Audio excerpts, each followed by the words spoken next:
ঠিক এমনই হয়, যেটা প্রয়োজন না সেটাও নিয়ে আসবে, যেটা প্রয়োজন সেটাও নিয়ে আসবে। তো হ্যালো সবাইকে, আসসালামু আলাইকুম। আমার শরীর গতকালকে রাত্রে খুব বেশি খারাপ হয়ে গিয়েছিল।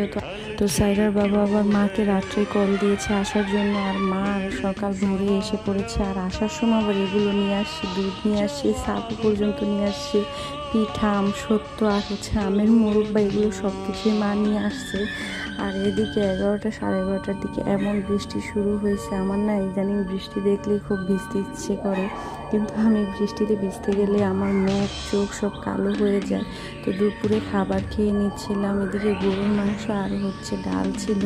কুরবানির ঈদ আসলে 1 সপ্তাহ 15 দিন 20 দিন টানা গরুর মাংসই খেতে হয়। আর দুপুরে ঘুম থেকে উঠে দেখি মা আবার নুডলস বসাইছে, যে বিকালের নাস্তা কী করবো আমি আর আমার দেবর। তবে ইদানিং আমার এই কোকুলা নুডলসটা খেতে খুব বেশি ভালো লাগে, আর মা রান্না করলে তো কথাই নেই। আর কোকুলা নুডলসে আমার মনে হয় ম্যাগি মশলা দিলে বেস্ট লাগে, তাই না? এদিকে রাত্রের খাবার হিসেবে মা আবার ওই খুদের চাল নিয়ে আসছিল, ওই চাল দিয়ে বউয়া ভাত আর এদিকে ভর্তা বানিয়ে নিচ্ছে। আর সাইরার বাবা এক্সাম দিয়ে আসার সময় আবার এই পিঠাটা নিয়ে আসতে বলছিলাম, তার এই পিঠাটা খুব মজা। সাইনবোর্ডে এই পিঠাটা আসলে বেস্ট বলাই চলে। আর এদিকে সাইরা বাবু দেখেন পায়ের মধ্যে চুড়ি নিয়ে বসে আছে, এত দুষ্ট হয়েছে। তো মায়ের ভর্তা বানানো শেষ, আর এই ভর্তা মাখানোর মধ্যে আমি আবার ভাত খেয়েছিলাম, মা মাইখা দিছে। তো রাত্রের খাবার এই ছিল।